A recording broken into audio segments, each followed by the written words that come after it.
le cœur pour venir non seulement entendre, mais nous ajuster nos vies, ajuster nos pas, ajuster notre fonctionnement pour rentrer dans ce principe de disciple. Merci pour ce que tu es en train de faire en cette saison. Merci pour 2026 et ce que tu es en train de nous révéler. Nous sommes dans la joie et nous voulons te laisser continuer ce que tu as déjà commencé. Nous voulons te laisser parfaire ce que tu as commencé.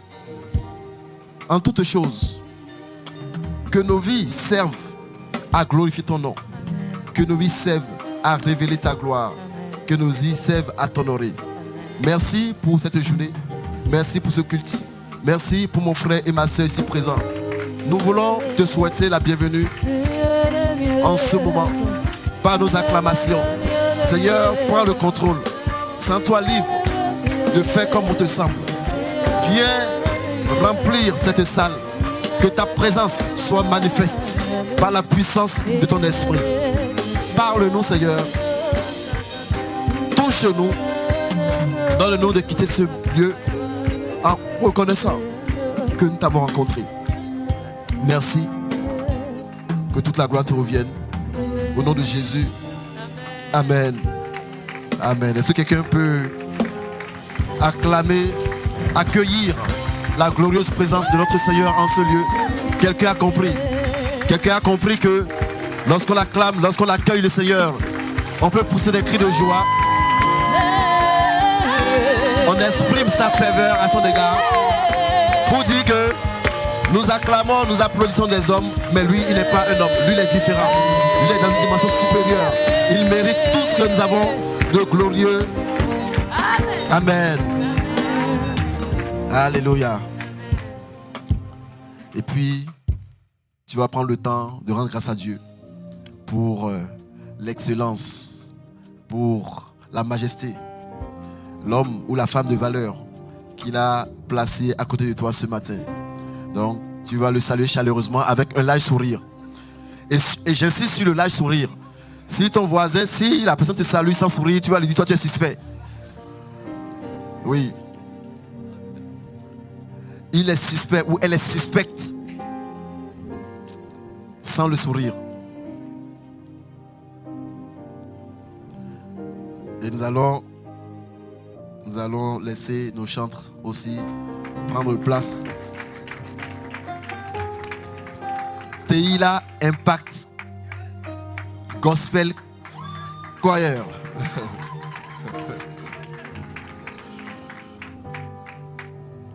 Amen.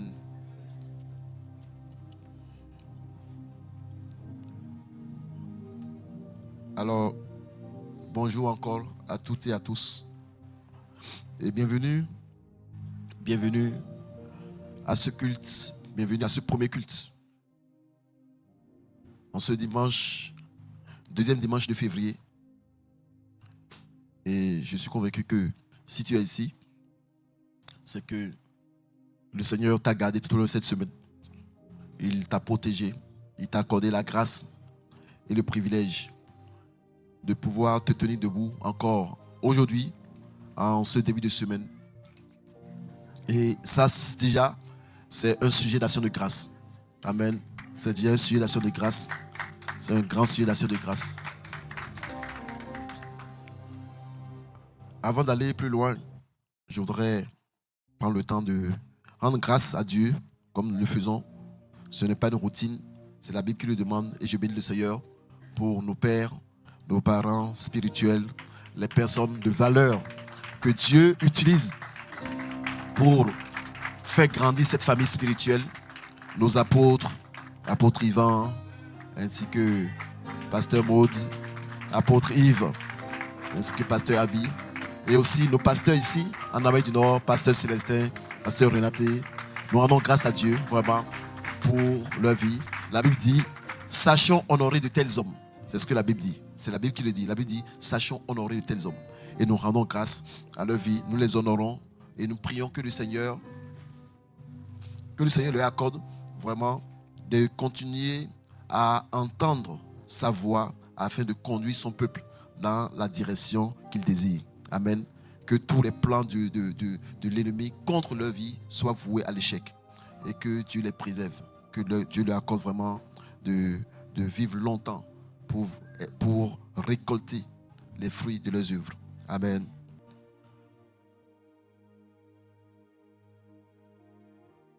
Alors, aujourd'hui, bien-aimés, nous allons, par la grâce de Dieu,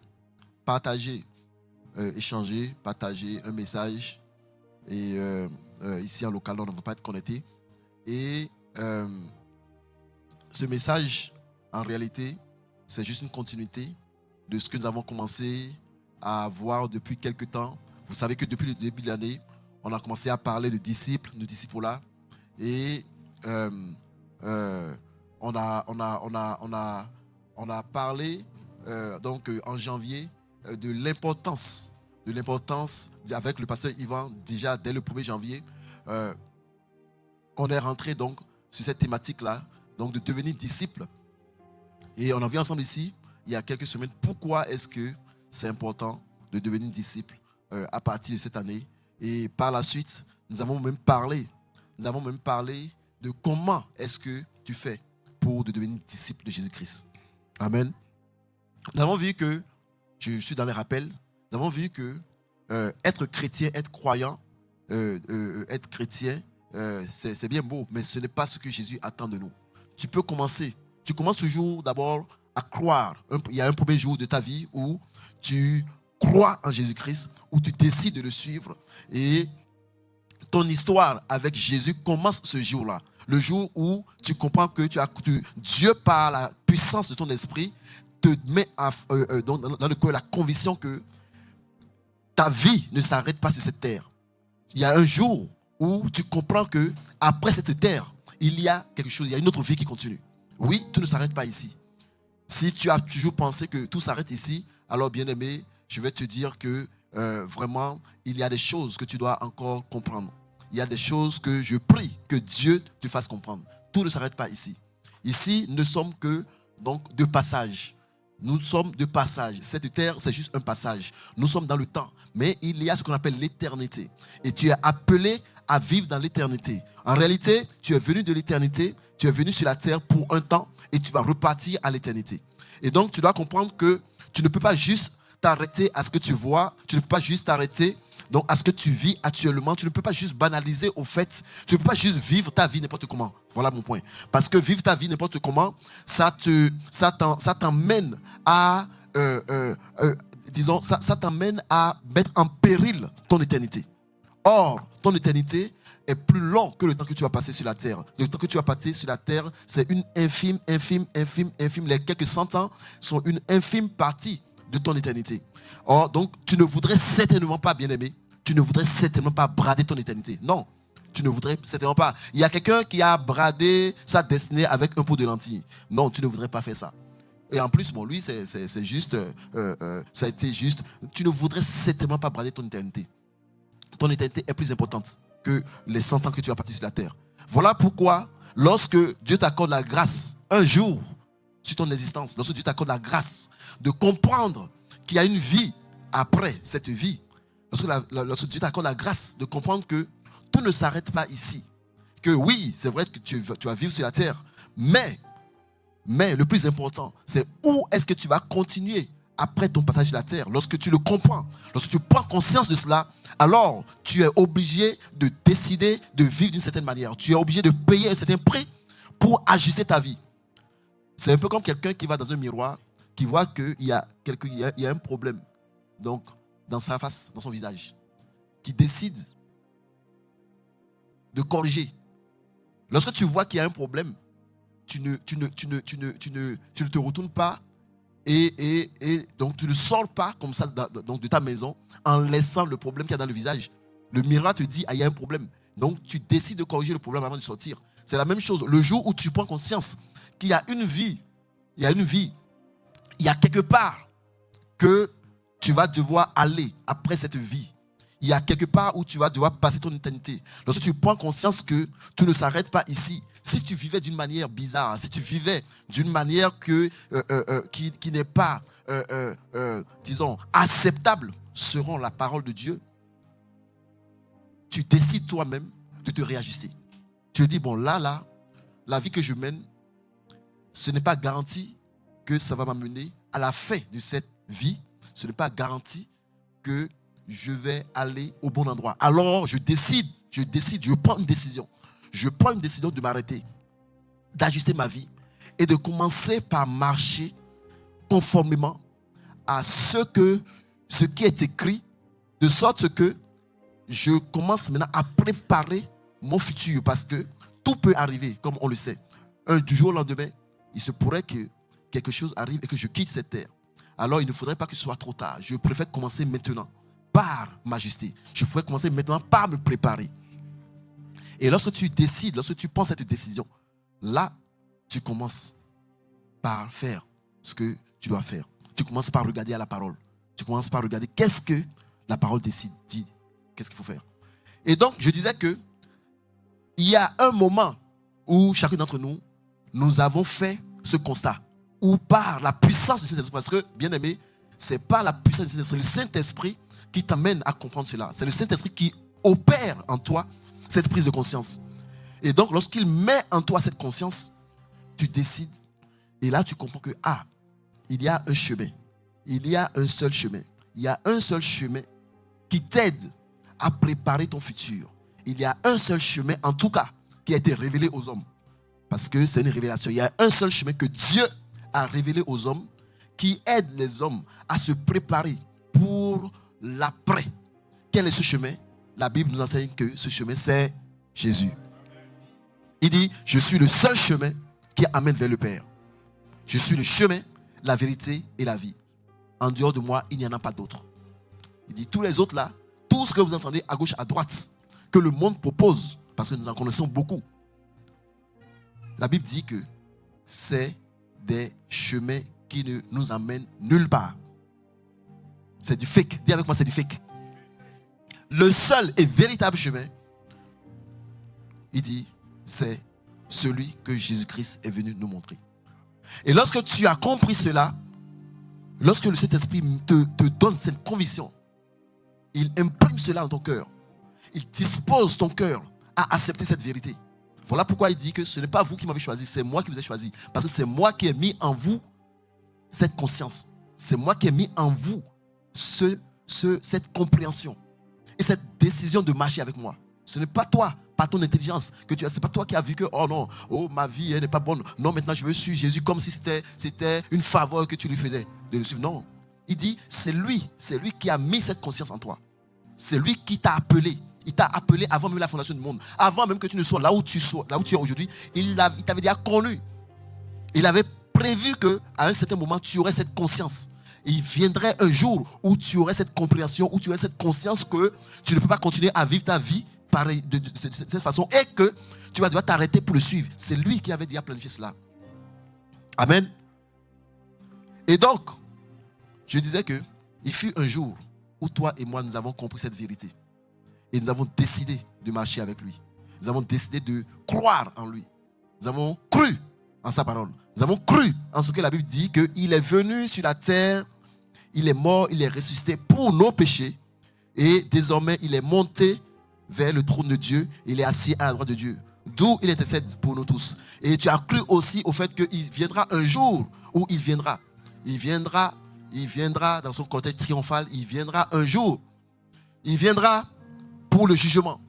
Il viendra pour chercher ceux qui lui appartiennent. Ça aussi, tu le crois. Et à cause de cela, bien-aimé, tu as choisi de devenir chrétien. À cause de cela, tu as choisi de venir à l'église. Et tu as commencé à venir à l'église. Nous avons commencé à venir à l'église. Nous sommes devenus chrétiens. C'est une très bonne chose. C'est une très bonne chose. Et on peut acclamer même le Seigneur pour cela. Oui, on bénit le Seigneur pour cela. Sauf que, vois-tu mon frère, vois-tu ma soeur, pour le Seigneur, ce n'est que le commencement. Pour le Seigneur, ce n'est pas encore terminé. Pour le Seigneur, ce n'est que le début de l'histoire.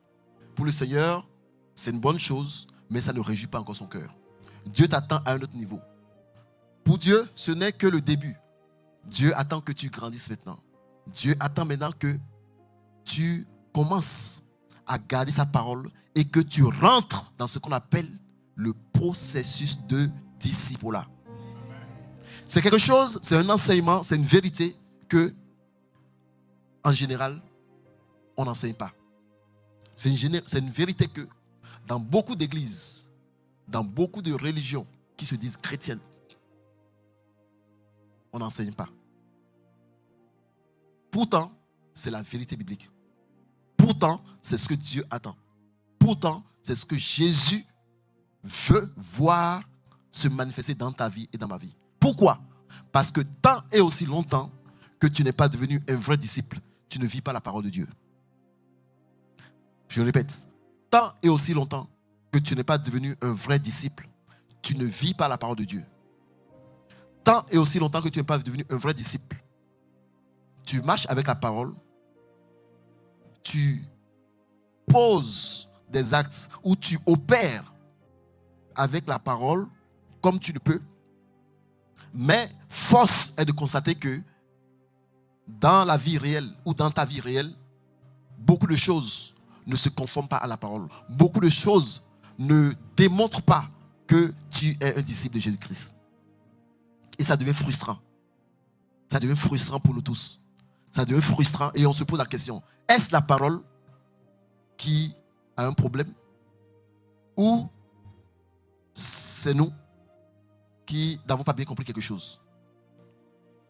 Oui, mais c'est parce que la Bible, je l'ai déjà dit une fois, a été écrite pour les disciples, pour ceux qui deviennent des disciples et non pour les simples croyants. Les simples croyants n'expérimentent pas les grâces, les faveurs que Dieu a prévues pour ses enfants, pour les disciples. Les simples croyants, parfois même, sont frustrés parce qu'ils finissent par se comparer à la vie. Leur vie, en réalité, ils finissent par comparer les fruits, ou du moins ce qu'ils expérimentent. Ils finissent par le comparer aux païens et ils se disent, mais je vis les mêmes choses que les païens. À quoi bon me sert ce que je fais? À quoi bon me sert-il de venir à l'église? Parce qu'ils croient que tout s'arrête à venir à l'église. Les simples croyants, en réalité, ils voient qu'il y a beaucoup de choses qui diffèrent entre leur vie réelle et la vie que Dieu a promise, parce qu'ils se disent qu'ils ne voient pas vraiment, les fruits. Ça devient frustrant. Bien-aimés, c'est la raison pour laquelle en 2026, Dieu veut que toi et moi, nous sortions de la dimension de croyants, de simples croyants, pour devenir de véritables disciples. Tu deviens un véritable disciple en 2026. Dieu fait de toi un véritable disciple en 2026. Ce sera ton partage, ce sera mon partage, au nom de Jésus-Christ. Bien-aimés, et c'est dans cette dynamique que nous sommes depuis le début de l'année. Depuis le début de l'année, nous avons commencé à parler, nous avons commencé à expliquer qu'est-ce qui fait la différence entre un croyant et un disciple. Et donc, nous avons dit beaucoup de choses, je ne vais pas revenir là-dessus. Nous avons parlé donc de l'importance. Nous avons vu que les disciples suivent. Ils suivent quelqu'un. Nous avons vu que si tu veux suivre Jésus-Christ, de même, et comme ça, je pense qu'on l'a dit durant la veillée, un disciple suit toujours quelqu'un. Donc, tu ne peux pas être un disciple. Tu ne peux pas être un disciple sans suivre. Donc, si tu es un disciple de Jésus-Christ, ça veut dire que tu suis Jésus-Christ. On est bien d'accord. Certains vont dire, je suis Jésus, je suis un chrétien. Oui, moi je ne suis que Jésus. Et ils restent à la maison. C'est des gens qui restent à la maison, isolés même de toute assemblée chrétienne. Et ils suivent Jésus. Ces gens, ça me font rire. Parce que je veux bien voir comment est-ce qu'ils suivent Jésus. Oui, c'est vrai que Jésus dit on doit garder sa parole. Mais la réalité, c'est que tu as toujours besoin de quelqu'un. Tu dois suivre Jésus toujours au travers de quelqu'un. Je le disais donc vendredi passé que la Bible en parle souvent. Vous savez, beaucoup de gens disent ouais, moi j'aime Dieu. Et Dieu dit dans sa parole, ok, la façon dont je veux voir que tu m'aimes, en réalité, c'est au travers de tes frères et tes sœurs. Comment tu fais, comment tu traites tes frères et tes sœurs. Voilà ce qui va me permettre de savoir que tu m'aimes. Beaucoup de gens disent, j'aime Dieu, n'est-ce pas? Si je demande à tout le monde ici, est-ce que tu aimes Dieu? Oui, j'aime Dieu. Mais Dieu, dans les cieux, comment est-ce que lui, il apprécie que tu l'aimes? Il dit, ok, ce n'est pas le fait, ce n'est pas tes prières, ce n'est pas tes louanges qui va dire que tu l'aimes. Dieu, pour évaluer que tu l'aimes, il va voir comment tu traites tes frères. Comment tu traites ton frère, ta sœur. comment tu traites les personnes qui sont autour de toi. Donc c'est dans cette dimension-là que Dieu te juge. Pour dire, ah oui, vraiment, tu m'aimes. Et donc nous avons compris que Dieu, parce qu'il dit dans sa parole que si tu n'aimes pas ton frère ou ta soeur que tu vois, comment peux-tu dire que tu m'aimes moi que tu ne vois pas? C'est ce que la parole dit. Le Seigneur dit dans sa parole, comment peux-tu dire que tu aimes Dieu que tu ne vois pas, alors que tu ne manifestes pas cet amour-là auprès de ton frère et de ta soeur que Dieu a mis autour de toi? Alors, Dieu même nous évalue dans notre amour pour lui au travers de comment est-ce que nous traitons nos frères et nos sœurs. Donc, ça veut dire que Dieu s'attend à ce que tu manifestes l'amour, que l'amour à son égard, oui, mais tu dois le manifester au travers de quelqu'un. De la même manière, tu veux suivre Dieu que tu ne vois pas. Tu veux suivre Dieu que tu ne vois pas. Il dit, tu vas me suivre au travers d'un homme. Il faut que tu suives quelqu'un et c'est de cette façon-là que tu vas me suivre. Si tu ne suis personne, c'est comme celui qui dit, oh moi j'aime Dieu. Et puis la personne n'aime personne autour de lui, autour d'elle, mais elle aime Dieu. Il dit, tu dois suivre quelqu'un. Et c'est au travers de cette personne-là. Parce que Dieu a une armée. Amen. Le royaume de Dieu, c'est un royaume. C'est un royaume, c'est comme une armée, c'est constitué. Là-dedans, tu as des personnes qui sont au premier rang. Ensuite, tu as d'autres personnes qui sont établies, qui sont des autorités déléguées, etc. Tu as des autorités déléguées, etc. Et comme c'est comme une armée, tu es un soldat de l'armée, tu dois être dans un régiment. Tu dois suivre quelqu'un. On dit que toi, tu es un soldat. N'est-ce pas? Vous êtes un soldat, non? Un des soldats de Christ. Donc, tu es un soldat, mais tu ne suis personne. Toi, tu as ton régiment à toi seul. Tu es tout seul, de côté isolé. Tu n'es pas dans le régiment, tu n'es pas donc dans l'armée régulière. Toi, tu es seul à côté. Et tu dis que tu es soldat. Tu vois que c'est spécial. Donc, Dieu veut que tu suives quelqu'un. Tu dois suivre quelqu'un. Et nous avons vu que pour suivre Jésus-Christ, nous devons suivre quelqu'un qui imite Christ. C'est le modèle biblique. Timothée suivait Paul qui imite Christ. Paul a dit, suis-moi, soyez mes imitateurs, comme je le suis de Christ. Donc Timothée suivait Paul qui suit Christ. Tu dois suivre un berger qui suit Christ. Tu dois suivre une autorité qui suit Christ. Et toi, ce qui est important pour toi, c'est juste de suivre. Parallèlement, c'est vrai que tu dois quand même faire attention. Et c'est pour cela que Dieu nous a donné sa parole. Tu dois faire attention de t'assurer que, effectivement, Paul est en train toujours de suivre Christ. Ça, il faut que tu fasses attention. Tu dois faire attention de savoir que, bon, oui, celui que tu es en train de suivre là, il faut quand même voir que tout ce qu'il te dit là, c'est conforme à la parole. On ne dit pas non plus d'être comment on dit, des abrutis. On ne dit pas ça. Non. Tu as la parole, et la parole, comme les chrétiens de Béret, à chaque fois, tu te vérifies que, effectivement, ce qu'il dit est vrai. Et tant qu'il le suit, toi-même, tu continues. Tu vois? J'ai envie de faire une illustration. J'ai envie de faire une petite illustration. J'ai envie de prendre 2 ou 3 personnes. On va faire la même chose, 2 ou 3 personnes. Je vais juste illustrer. 2 ou 3 personnes. Hein? On va 2 ou 3 ou 4 même, ou 4 personnes même. Ok. Amédée, tu vois, tu vas me suivre. Ok? Tu vas me suivre. Davina va te suivre. Peut-être une. Voilà. Ok. On va continuer. Peut-être Sephora peut-être aussi. Bon, à un certain moment, continuons. Hein. Ok. Et Davina, toi, regarde juste Amédée, regarde le derrière d'Amédée. Ne regarde même pas ailleurs. Hein. Regarde justement son derrière. Ok. Et puis les autres, continuez. Bon. Toi, va là-bas.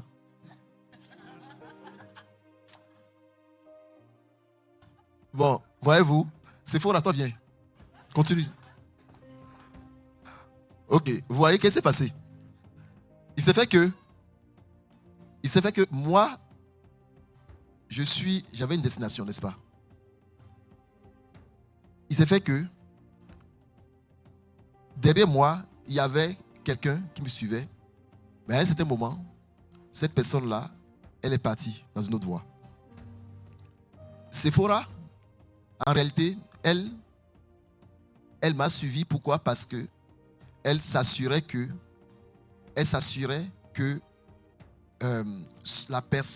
les personnes qu'elle suivait, disons, elle s'assurait que ces personnes-là me suivaient aussi. Mais vu qu'elle a vu que les personnes-là ont pris un autre chemin, elle a continué à suivre mon chemin parce que c'est le chemin qu'elle veut partir. Mais les autres qui ont suivi Amédée, vous voyez, ils ont pris notre route. Alors, le point c'est quoi? Le point c'est que le Seigneur Jésus veut que nous puissions suivre. Ok? Tant que tu suis un berger qui suit le Seigneur, il n'y a pas de souci. Mais c'est vrai que on ne nous dit pas de suivre sans la parole. Tu dois toujours t'assurer que celui que tu imites, qui suit la parole. Et c'est ce que le Seigneur nous demande. Tant qu'il suit la parole, tu le suis. Tant qu'il suit la parole, tu le suis. Et on ne nous demande pas de rester isolé. Et lorsque tu suis, c'est quelqu'un qui suit la parole, tu n'as pas d'effort à faire. Tout ce que tu as fait, c'est de suivre. Ce n'est même pas difficile. Est-ce que c'était difficile? Au fait, quand je disais à Davina de regarder derrière Amédée, ce n'était pas en réalité, bon, peut-être qu'elle n'a pas bien compris, ce n'était pas pour qu'elle ne regarde pas, devant non plus. C'est-à-dire, elle suit son berger, mais tout en regardant un peu là où la destination finale, qui est la parole. Moi, je suis la parole. Donc, elle vérifie que Amédée suit la parole. Et tant que Amédée suit la parole, au fait, elle n'a pas d'effort à faire. Elle n'a pas besoin de vérifier quelle voix, comment est-ce que je dois faire. C'est facile, au fait. Tu suis seulement ce que la personne fait. Tu observes et tu imites. Mais dès lors que celui qui est devant ne suit plus la tête qui est Jésus-Christ, là, effectivement, tu peux lui laisser partir. Amen. Okay, tu peux aller prendre.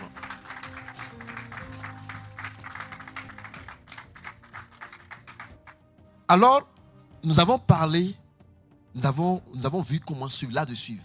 Donc ça, c'est l'art de suivre. Ce matin, j'ai vu que les chansons qu'elles ont chantées au moment où je montais, la chanson, j'ai oublié c'était quoi ça disait... Non, c'est pas cela. Non, c'est pas la grâce matérielle. Il y a une chanson qui disait que je vais réussir, je ne vais pas échouer. Voilà, c'est ça. C'était très bien inspiré par rapport au thème du message. En réalité, le thème du message, en réalité, c'est un message même que Pasteur Christian a mené. Parce que j'étais un peu sur le thème et Pasteur Christian aussi a fait un message sur ce thème-là. Et donc, ça a été vraiment, c'est vraiment, disons, ce message inspiré donc, de ce qu'il a fait en question, en réalité. Et donc, il y a beaucoup de choses que j'ai repris là-dedans. Et le thème, c'est vraiment la clé pour réussir. Okay? Une clé importante pour réussir sa destinée. C'est ça le thème. Tu vois? Donc, quand elles ont commencé à chanter, je ne peux pas échouer, je vais réussir. Je dis oui, effectivement, c'est vraiment ça. C'est vraiment de ce qu'on va parler aujourd'hui. Tu vois? Donc, voyez-vous, la Bible nous dit, il y a une chose, la Bible dit dans le livre de Proverbes, Proverbe 13, je pense, verset 20. Si tu peux me trouver la référence, Proverbe 13, verset 20. La Bible dit qu'il faut rester avec les sages pour être sage, quelque chose comme ça. Proverbe 13, verset 20, voilà, c'est ça. Celui qui fréquente les sages devient sage. Mais celui qui se plaît avec les insensés s'en trouve mal. Amen. Si tu veux être sage, reste avec les sages. De même, si tu veux réussir, ça va dépendre beaucoup des personnes que tu fréquentes. Les personnes que tu fréquentes, les personnes avec qui tu es connecté, vont beaucoup agir sur ta vie. Est-ce que tu te rends compte qu'il y a des décisions que tu as eu à prendre? Il y a eu des blocages qui sont arrivés dans ta vie. Il y a eu des échecs que tu as expérimentés parce que tu as été connecté avec des personnes qui t'ont donné des conseils et tu as suivi ces conseils. Est-ce que c'est déjà arrivé à quelqu'un ici? Il y a des choses qui sont arrivées dans ta vie et qui même ont changé le cours de ton histoire parce que tu as été connecté avec une personne. Parfois même, ça peut avoir tellement affecté ta vie que tu peux te retrouver banalement à perdre 10 ans de ta vie parce que tu as été connecté avec une personne. Il y a des sœurs parce qu'ils ont rencontré un homme. Ça a été l'erreur de leur vie. Il y a des frères parce qu'ils ont rencontré une sœur. ça a été l'erreur de leur vie. Ils auraient même préféré que jamais le destin ne mette cette personne-là sur le chemin. Pourquoi? Parce qu'à cause de cette connexion, ça les a amenés à perdre 10 ans, 15 ans de leur vie. Il y a des personnes qui ont fait des affaires. Vous savez que parfois, la Bible dit qu'il y a tel projet qui semble mener à la vie, mais dont l'issue est la mort. C'est ça? Ou il y a telle voie ou tel projet, quelque chose comme ça. Pour dire que parfois, tu vois une affaire qui vient, qu'on te présente, et tu te dis, ah mais ça c'est mirobolant, ça c'est une très bonne affaire ça. Et puis tu cours, tu rentres là-dedans. Et après, ça t'emmène à vivre des déboires, des dégâts, des soucis. Et tu te dis, oh Seigneur, si j'avais su, j'aurais même mieux vraiment ne jamais voir, j'aurais préféré que cette opportunité-là ne soit jamais présentée à moi. Ça m'aurait évité tout ce que j'ai en train de vivre. Est-ce que quelqu'un voit de quoi il parle? Je te dis qu'il y a des connexions dans la vie qui peuvent t'amener à vivre des réussites, comme il y a des connexions qui peuvent t'amener à des échecs. Alors, les connexions sont très importantes. Ce que tu vas vivre va dépendre des connexions. Réussir une destinée, bien-aimé, tient à une connexion. Quand je dis qu'une clé importante pour réussir ta vie, réussir ta destinée, ça tient à qui est-ce que tu rencontres dans ton histoire. Et il y a une connexion. Il y a une connexion qui t'amène à coup sûr à la réussite. Il y a une connexion. Si tu rencontres cette personne-là, bien-aimé, tu es sûr que ta vie va dans le bon sens. C'est Jésus-Christ. Si tu le rencontres et que tu le prends au sérieux, voilà pourquoi nous qui sommes ici, parmi nous qui sommes ici, ceux et celles qui ont eu la grâce vraiment de rencontrer le Seigneur assez tôt et qui l'ont pris au sérieux, normalement, l'histoire de leur vie devrait être sérieusement impactée. L'histoire de leur vie devrait être sérieusement impactée par ces rencontres. Si tu as rencontré Jésus assez tôt dans ta vie, dans ton histoire, et que tu l'as pris au sérieux, bien-aimé, normalement, il y a beaucoup de choses que tu devrais éviter comme erreur.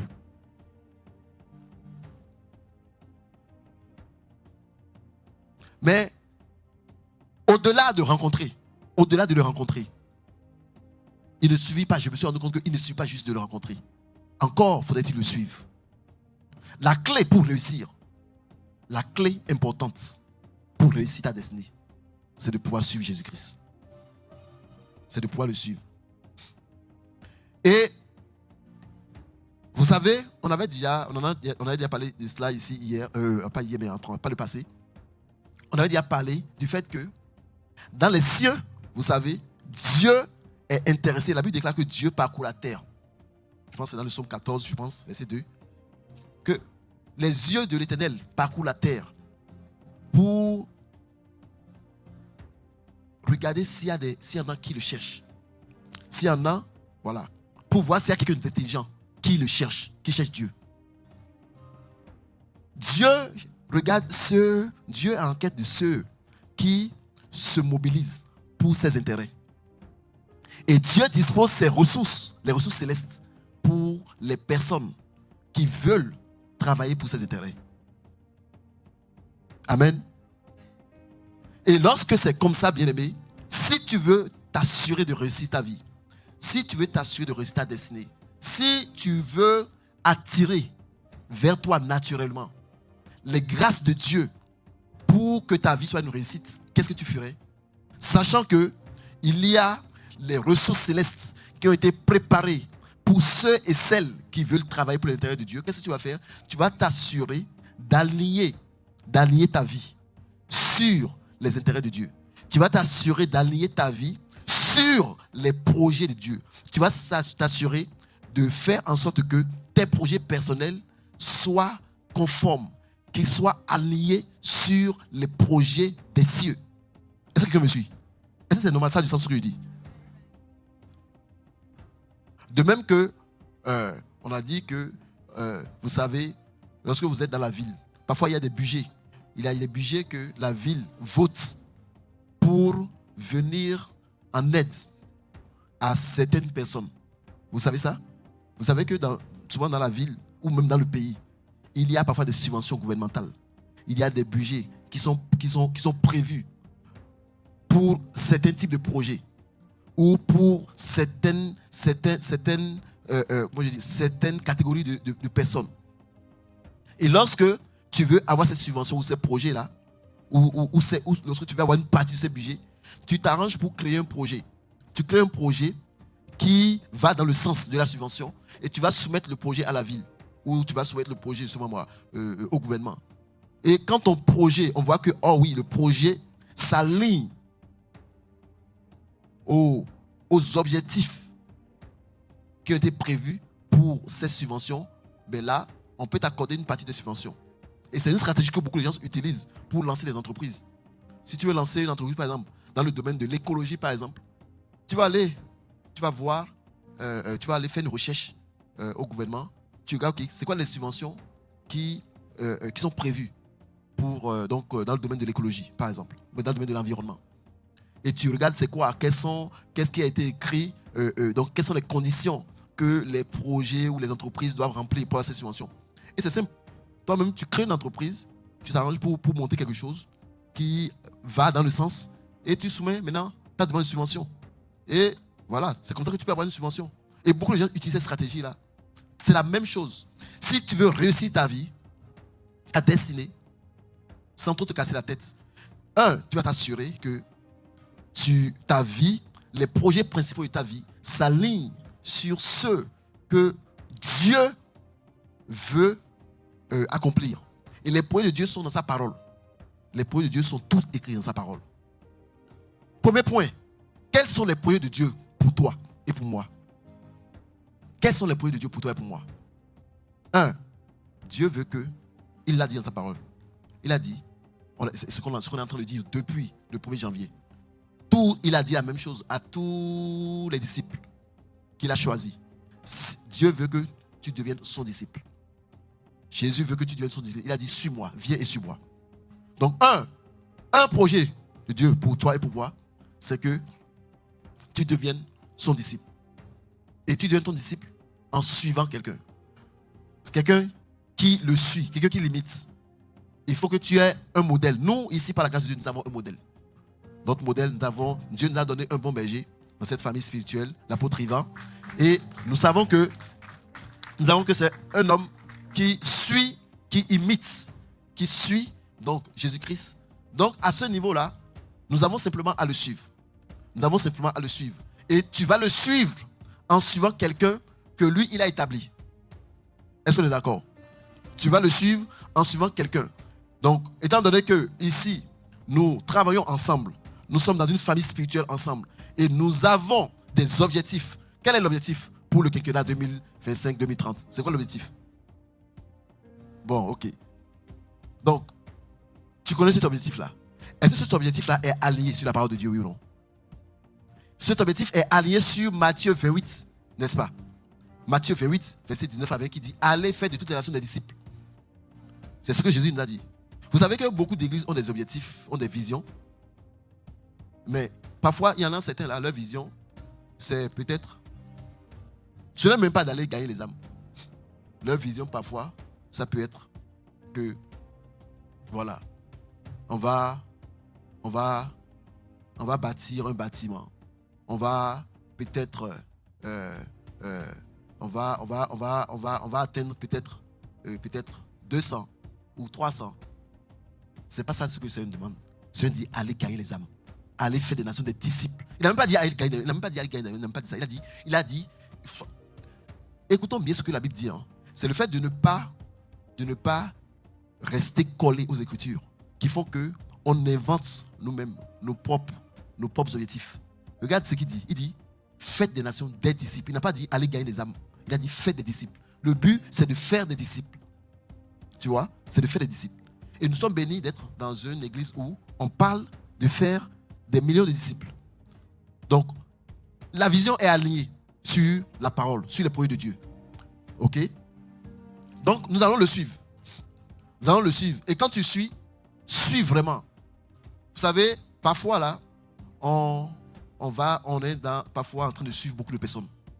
Tu es ici, dans l'église, la semaine, tu es en train, sur les réseaux sociaux, en train de suivre telle personne, tel pasteur, après c'est tel prophète, après c'est tel prédicateur qui est ici en Afrique, qui est ici, tu vois moi, en Afrique du Sud, hein, c'est l'autre qui est au pays, et donc tu es mélangé, on te dit des choses, on te donne des prophéties, après donc tu fais des choses, tu es, en fait, tu n'es même pas finalement, on ne sait plus qui tu suis, on sait plus toi-même tu ne sais pas qui tu suis.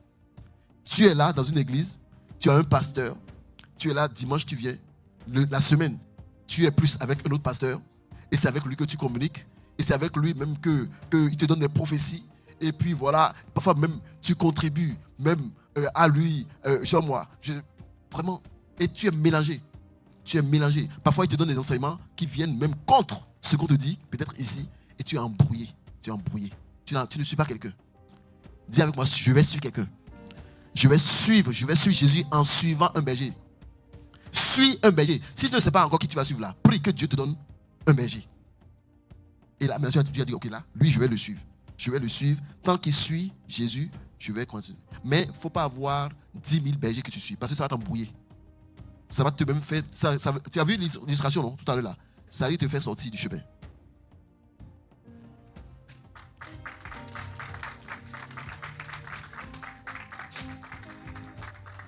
Et puis tu sais, dans ce domaine-là, il ne faut pas venir dire, ok, ben pourquoi moi je vais lui suivre? Lui il est plus petit que moi, qu'est-ce qu'il connaît? Mon gars, dans le domaine spirituel, il n'y a pas d'âge. Hein. Tu sais, j'ai vu sur les réseaux sociaux, il y a un moment là où j'avais vu un jeune, il n'était même pas encore adulte, dans un pays, je ne sais pas c'est où. Il sortait à peine de l'adolescence, mais il était comme berger, pasteur même, d'une église. Bon, je ne sais pas s'il était, si on lui avait donné le titre de pasteur ou quoi, mais en tout cas, bref, les gens le suivaient. Les gens le suivaient parce qu'il avait un niveau, sincèrement, ce qui sortait de sa bouche, c'est vraiment pas des choses qui sortent normalement de la bouche d'un enfant. Et il était loin, à tel point que il priait, les malades étaient guéris. Et dans l'église en question, tu avais des vieux, hein, tu avais des personnes de plus de 60 ans qui étaient là. Et on l'écoutait. Vraiment un jeune, il sortait à peine, je pense que, je ne sais pas quel âge il avait, mais voilà, il était encore dans l'adolescence en fait. Et donc c'est pour dire que quand Dieu a oint quelqu'un, quand l'esprit parle au travers de quelqu'un, l'esprit peut utiliser un vase. Vous voyez, l'âne qui a parlé là, Dieu est capable d'utiliser un âne. Donc, s'il utilise un corps humain, il peut utiliser un corps humain de n'importe quel âge. Ne dis pas que je suis ton grand frère, qu'est-ce qu'il connaît, je suis son tonton ou sa tante, sa tata. Non, mon gars, oublie ça. Oublie ça. Que Dieu t'accorde la grâce de suivre quelqu'un qu'il met sur ton chemin. Amen. Un véritable disciple, par la grâce de Dieu, il a Dieu pouvoir à tous ses besoins. On se dit parfois, si je me mets à suivre le Seigneur, si je dois réorganiser ma vie pour marcher avec le Seigneur, peut-être que ça va me demander de laisser certaines choses de côté. Je vais peut-être manquer. Comment je vais faire? Mais le Seigneur dit, si tu le suis véritablement, si tu es vraiment un vrai disciple, c'est lui-même, il va s'occuper de ce dont tu as besoin. Tu ne vas pas manquer de ce qui est important. Je ne parle pas des choses qui sont des plaisirs, là. Je ne parle pas des choses qui sont des surplus. Là. Parce que vous savez, tout homme a des besoins fondamentaux, et puis il y a les choses qui sont plus, le surplus, le superflu. Je ne parle pas du superflu.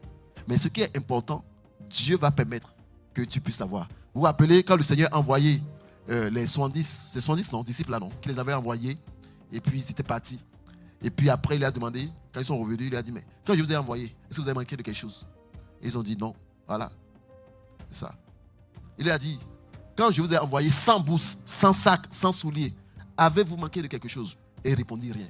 Autrement dit, lorsque tu rentres dans le processus, lorsque tu décides de devenir un vrai disciple et de marcher comme un vrai disciple de Jésus-Christ, c'est lui-même qui va s'occuper de tes besoins. Bon, je ne dis pas d'aller laisser le travail, hein, c'est pas ça que je dis. Hein. Je ne dis pas de dire, ok, bon, maintenant, je vais devenir disciple de Jésus-Christ, je laisse mon boulot, je laisse ci, je laisse ça. Non, c'est pas ça qu'on dit. C'est pas ça. Il ne faut pas mal comprendre. C'est pas de ça qu'on parle. Ok? Alors, vendredi passé, on a parlé de comment est-ce que nous pouvons rentrer dans ce processus de disciple-là au travers d'un nouveau concept que nous avons appelé comment? Les familles de disciples. Dis avec moi, famille de disciples. Tu connaissais famille d'impact, mais maintenant là, il y a un nouveau thème que tu vas entendre de plus en plus. Tu vas entendre beaucoup parler de famille de disciples. À partir d'aujourd'hui, et Dieu voulant, d'ici quelques semaines, voire quelques jours, les familles de disciples vont commencer. Les familles de disciples, c'est ce que Dieu a inspiré en 2026 pour t'amener maintenant à devenir disciple. Oui, parce que tu te posais peut-être la question, comment je vais faire maintenant? Oui, je suis prêt, je veux devenir disciple. Ok, on en a assez entendu. Ça fait 1 mois que tu ne parles de disciple, mais comment je fais? Voilà, le Saint-Esprit est venu te dire aujourd'hui maintenant que nous allons commencer les familles de disciples. Et donc, par la grâce de Dieu, tu n'auras plus aucun argument pour dire que là, tu ne sais pas comment devenir disciple. Non, on va te mettre toute la plateforme. Tu vois, tout va être établi. Et tu vas maintenant simplement choisir toi aussi d'appartenir à une famille de disciples. Tu vas choisir d'appartenir, donc de devenir disciple en rentrant dans une famille de disciples. Tu vois. Donc ça, c'est la bonne nouvelle aujourd'hui. Si tu veux accomplir le projet de Dieu, si tu veux réussir ta destinée à partir de maintenant, le premier point, on a dit, deviens un disciple. Donc là, tu vas rentrer dans une famille de disciples. Deuxième point, après être devenu un disciple, comment tu vas faire? Parce que là, on est en train de parler de suivre Jésus-Christ. Deuxième point, tu vas décider maintenant, toi aussi, de devenir un faiseur de disciples.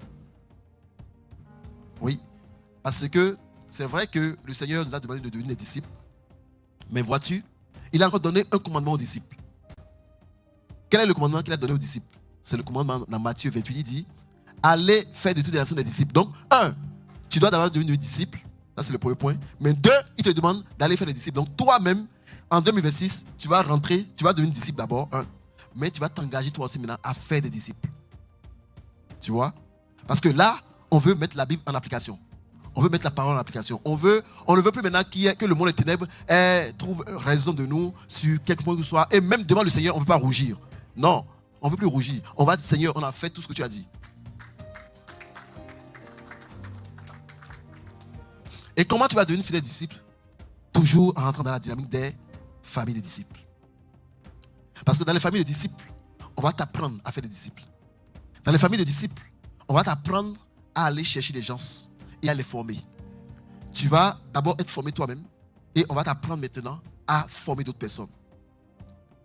Imagine qu'à la fin de l'année 2026, tu sois capable d'engendrer ne serait-ce qu'un seul disciple. Tu vas te dire, ah mais Seigneur, je rends grâce à Dieu. Parce que en fin 2025, j'étais un croyant, un chrétien. Mais en 2026, je suis devenu disciple. Non seulement je suis devenu disciple, mais en plus de ça, j'ai fait au moins un disciple. Mais tu vas acclamer le Seigneur pour toi-même. Tu vois? Tu vas acclamer le Seigneur pour ta propre vie. N'est-ce pas? Bon, non, là tu acclames maintenant, mais c'est en fin 2026. C'est enfin. Il faut vraiment que tu amènes au moins une personne d'abord. Ok? Il faut que tu amènes d'abord une personne. Hein? Par la foi. Hein? Ouais, c'est prophétique, c'est vrai. Alors, bien-aimé, c'est ça, tu dois rentrer pleinement. Je suis en train d'atterrir. Je vais faire court. Troisième point, et rapidement. Troisième point. Pour que cela se fasse véritablement, il faut aussi que tu prennes la décision. Tu dois prendre la décision de sortir l'évangéliste qui est en toi. Tu vois, en chacun d'entre nous, il y a quelque chose que Dieu a donné aussi comme commandement.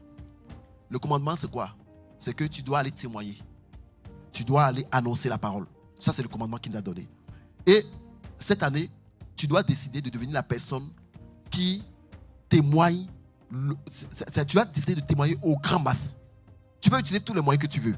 Vous savez que par le passé, on disait toujours de sortir, d'aller dans les rues. Bon, aujourd'hui maintenant, Dieu nous accorde la grâce d'avoir d'autres moyens. Le Seigneur, il s'en fout de quel moyen tu utilises. L'essentiel, là, c'est le résultat. Tu as les réseaux sociaux, tu as tu as les flyers, tu as tout ce que tu veux. Arrange-toi pour communiquer le grand masse.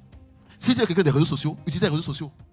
Si toi, tu es fort à faire des lives sur Internet, fais tes lives en autant que tu as le résultat, en autant que tu arrives à toucher du monde. Si c'est plus les flyers, aller distribuer des flyers que tu aimes, utilise d'avoir des flyers. Si tu es plus la personne qui aime bien aller parler aux gens, à tes amis autour de toi, et que tu sais que par exemple, tu peux organiser des communautés fraternelles à la maison, les inviter, et durant cette communauté fraternelle, tu commences à leur parler de Jésus-Christ, fais-le. Dans tous les cas, arrange-toi pour parler de Jésus-Christ, pour inviter, pas parler, pour inviter le maximum que tu peux à l'église. Arrange-toi pour le faire cette année. Commence d'abord par inviter. Ça ne veut pas dire que tout le monde va venir, mais au moins tu auras fait ta part, tu auras commencé. Et bien sûr, vous le savez, quand on veut inviter, on prie d'abord. On commence d'abord par prier, on commence d'abord par mettre dans la prière. Fais ta part et Dieu va faire le reste. Dieu ne nous rend pas responsables du fait que les gens acceptent, non. Mais il nous rend responsables du fait qu'on parle. C'est tout. Parce qu'on sait que c'est le Saint-Esprit qui doit faire son travail. Toi, tu pries et tu laisses le Saint-Esprit faire son travail. Donc, cette année, décide, bien aimé, de ne plus venir à l'église le dimanche seul. Combien ont des voitures ici et derrière là, ça reste toujours vide quand ils viennent à l'église. Décide de ne plus venir seul le dimanche. Décide que tous les dimanches, il y aura toujours au moins une personne de plus. Bon, parfois, je peux comprendre, il y a parfois des défis, des challenges, des situations qui font que ça peut arriver que... Mais, en autant que cela dépend de toi, vraiment, décide. Bon, quelqu'un va dire, ok, toi-même, est-ce que tu amènes des gens dans ta voiture? Il faut comprendre. Il fut un moment où je le faisais. Là, j'ai plus de mal. Si tu peux savoir, samedi, le temps que je passe à chercher la face de Dieu, c'est pas tout évident. Mais sinon, avant, il fuit le temps. Bon, mais je peux te dire en tout cas, en autant que cela dépend de toi, si c'est possible, fais-le. Ok? Décide d'emmener. Et comme on va avoir maintenant les groupes, on va avoir les familles de disciples. Il va y avoir des personnes nouvelles qui vont venir et qui ont besoin de lifts peut-être. Il y aura des personnes, elles vont donner l'argument qu'à cause du transport, ils ne peuvent pas venir. Ou bien parce qu'ils sont éloignés, ils ne peuvent pas venir. Tu peux décider d'aller chercher ces personnes-là. Tu peux décider d'être un agent que tu vas utiliser pour ramener ces personnes-là à l'église du dimanche. Amen. Et bien aimé, vous savez, on nous a parlé de anakazo. Vous vous rappelez? Anakazo. Anakazo, c'est Luc chapitre 14, versets 16 à 22. En fait, l'histoire de Luc 14, c'est l'histoire, c'est une parabole où Jésus parle d'un homme qui veut donner un souper. On va lire rapidement. Et donc, il a demandé à son serviteur d'aller chercher les gens. Et donc, à l'heure du souper, donc, on va lire l'histoire rapidement. Verset 16, tu reviens verset 16. Jésus lui répondit, un homme donna un grand souper et il invita beaucoup de gens. On continue. À l'heure du souper, il envoya son serviteur dire aux conviés, venez car tout est déjà prêt. Suite. Mais tous, unanimement, se mirent à s'excuser. Le premier dit, j'ai acheté un champ et je suis obligé d'aller le voir. Excuse-moi, je te prie. Deuxième, un autre dit, j'ai acheté 5 paires de bœufs et je vais les essayer. Excuse-moi, je te prie.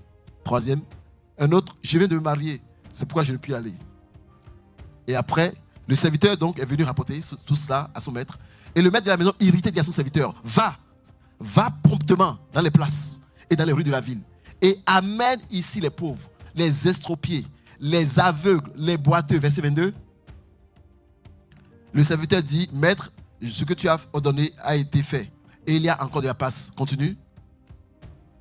Et le maître dit au serviteur, va dans les chemins et le long des haies et ceux que tu trouveras, lisons ensemble, contrains-les d'entrer afin que ma maison soit remplie. Le contraint là, c'est ça qui est anakazo. C'est ça le thème grec, anakazo.